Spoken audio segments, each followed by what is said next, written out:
வணக்கம் மக்களே, இந்த வீடியோவில் என்ன பார்க்க போகிறோம்னா இபிஎஃப்ஓ புது அப்டேட் கொடுத்துருக்காங்க மற்றும் 20 மாற்றங்கள் கொடுத்துருக்காங்க. அது என்ன அப்படிங்கிறத பற்றி தான் இந்த வீடியோவில் பார்க்க போகிறோம். நம்ம சேனலுக்கு யாராவது புதுசாக வந்திருந்தீங்கன்னா மறக்காமல் நம்ம சேனலை சப்ஸ்கிரைப் பண்ணி பெல் ஐக்கானை கிளிக் பண்ணி வச்சுக்கோங்க. இந்த வீடியோக்கு ஒரே ஒரு லைக்கை மட்டும் கொடுத்துருங்க. வாங்க வீடியோக்குள்ளே போகலாம்.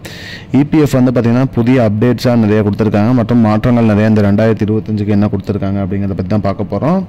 அதில் வந்து முதல்ல என்னென்னு பார்த்தீங்கன்னா பிஎஃப்ஓட கான்ட்ரிபியூஷன், அதாவது பார்த்திங்கன்னா நம்ம வந்து 12% தான் நம்ம பிஎஃப் பணம் நம்மளோட அக்கௌண்ட்டில் பிடிப்பாங்க. அது வந்து இப்போ 30% வரைக்கும் நம்ம வந்து பிஎஃப் அமௌண்ட்டை பிடிச்சிக்கலாம். நம்மளோட அக்கௌண்ட்லேருந்து பிஎஃப் அமௌண்ட் எடுத்துக்க சொல்லிக்கலாம். அது ஒரு மாற்றங்களாக கொண்டு வந்திருக்காங்க. மேலும் பென்ஷன் ஸ்கீம் வந்து உயர்த்திருக்காங்க. 3000 ரூபாய் பென்ஷன் வாங்கிட்டு இருக்கிறவங்களுக்கு வந்து இப்போ 5000 ரூபாய் வரைக்கும் பென்ஷன் வழங்கக்கூடிய அந்த பென்ஷன் ஸ்கீம் இபிஎஸ்ங்கிற எம்ப்ளாயி பென்ஷன் ஸ்கீமையும் உயர்த்திருக்காங்க.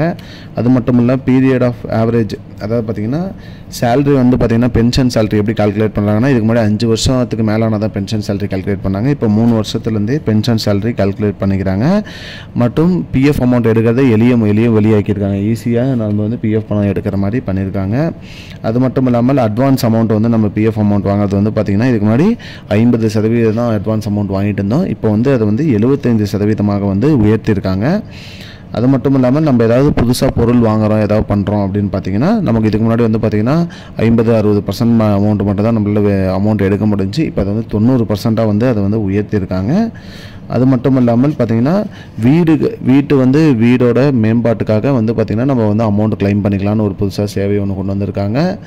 மேலும் வந்து பார்த்திங்கன்னா வங்கியில் வந்து பார்த்திங்கன்னா நம்ம செக் புக்கு, அதாவது செக் லீஃபு இந்த மாதிரி எதுவுமே அப்லோட் பண்ண தேவையில்ல. அதே மாதிரி எம்ப்ளாயர் அப்லோட் தேவையில்ல. நம்ம பணம் எடுக்கிறதுக்கு இது எல்லாமே வந்து நம்ம ஈஸியாக பணம் எடுத்துக்கலாம்னு சொல்லியிருக்காங்க.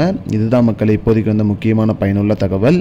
இது போன்ற பயனுள்ள தகவலை தெரிஞ்சுக்கொள்ள நம்முடைய சேனலை மறக்காமல் சப்ஸ்கிரைப் பண்ணுங்கள். இது part 1 video. Part 2 video next video வரும். மறக்காமல் இந்த வீடியோவை ஷேர் பண்ணுங்கள். நன்றி.